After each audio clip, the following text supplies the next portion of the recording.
The Israeli authorities draw fire from migrant advocates for moving African migrants to a new detention facility. A spokeswoman for Israel's prison services says nearly 500 migrants have been transferred from the Saharonim prison to the nearby facility. She added that the number will increase to about 1,000 by the end of the month. New Israeli regulations allow officials to keep migrants in detention facilities without trial for 1 year. Migrant advocates say Tel Aviv is using pressure tactics to make the migrants leave Israel voluntarily.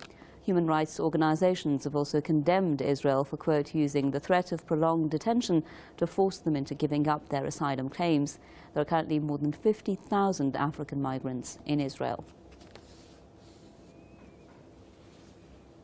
Humars Salehi is an activist and blogger with us now on the line from New York. Mr. Salehi, how is Israel dealing with this illegal immigrants issue? A lot of people were saying that this is a problem that maybe a lot of officials, authorities around the world are facing, but it's the manner in which they approach it that makes all the difference.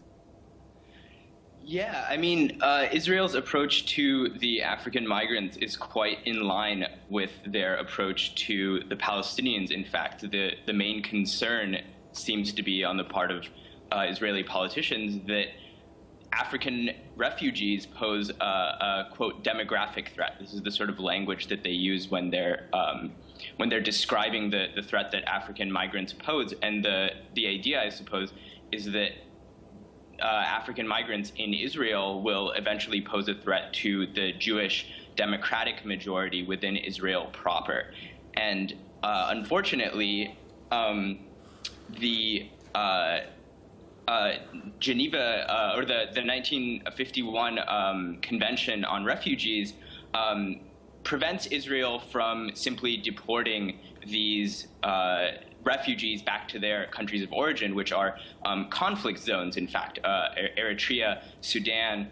And what ends up happening is that these refugees are put in detention facilities, such as the one in the Negev Desert, the Saharonim, in the Negev Desert. And there is currently, people estimate that around 60,000 refugees have crossed into Israel through the Sinai Desert.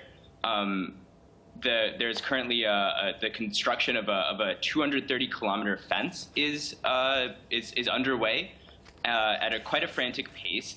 And this is along that same southern boundary that will ultimately only function to keep these African asylum seekers out of Israel. Humars Salehi, activist and blogger with us on the line from New York. Thank you very much.